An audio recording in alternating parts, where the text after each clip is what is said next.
You used a particularly interesting word there that, these technologies cannot be void of considerations of humanity. By implication, there has been a disconnect between what is happening in the science labs and the engineering labs, particularly in computer science, and these human characterizations. And how would you articulate some of the consequences of this void? And again, this is a journey of my own personal growth. I remember the very first research paper I read as a first year PhD student at Caltech was a seminal paper on face detection. And that was 2000, the year 2000. My advisor said, read this paper. It's a beautiful piece of machine learning. It shows real time using very slow CPU chips, real time face detection. But looking back, when I was reading that paper, when I was discussing that paper in class, in labs, nobody ever, not even myself, talked about the human implication, the privacy implication. We were just excited by, oh wow, computer vision algorithm is capable of doing that, right? So that's a small indication of how much the field has grown, because today face recognition is a big topic, not only as technology but as fairness, as privacy, as important societal topic, and it has negative consequences from racial profiling to infringing on human rights and all that. So that's just one small example to show that the early development of these technology was void of these considerations. Was it anybody's fault? Probably not. We never even dreamed how impactful this technology would have been. But today, now that we have seen these consequences, we want the future development of this technology to go much more hand in hand with these human considerations. It's a really important observation, and it's really driven a lot of my work over the last 5 years, the distinction, the gap that emerges between the people working on exponential technologies and the people who work in other areas, in policy, in law, in rights.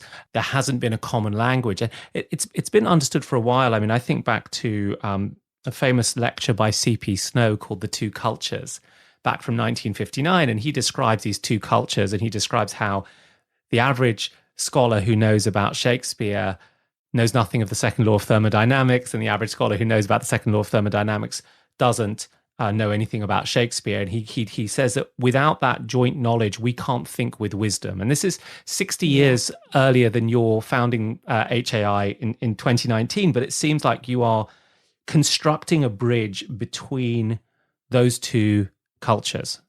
For me, it's a double helix. That bridge has to come in so many touch points, literally like a double helix. And at Stanford, we call it the next generation students should be bilingual.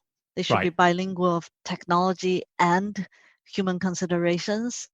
And in Silicon Valley, one thing that really struck me over the past few years is many young technologists telling me that they were not educated with that set of knowledge. When they now hear in the news or even look at the products their own companies are producing and are faced with these really daunting questions of human impact, they don't know where to even begin to think about what's their own role, how to participate in making a better difference, to better the world. So my experience in seeing less the students as researchers, but seeing them as product managers and developers and entrepreneurs, is that they aren't equipped to ask the right questions, nor are they equipped even for the sensitivity to know that that could be a question that might be asked, that might be reasonable. Now, I want to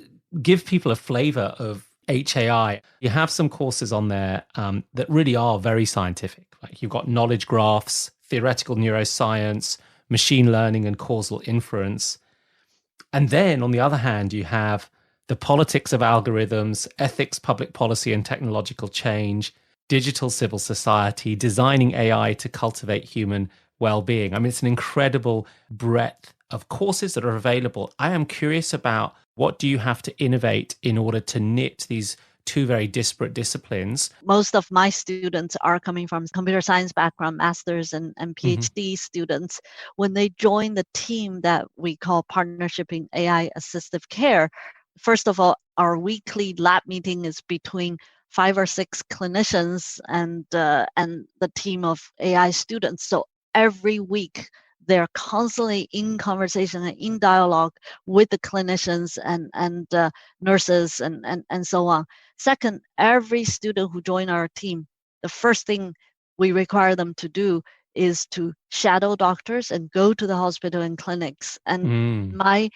my instruction to the students is that forget about your algorithm, forget about your equations, just soak in the human experience that human vulnerability, the human heroism, the people helping each other, people caring for each other, but also the pain, the suffering, the challenges.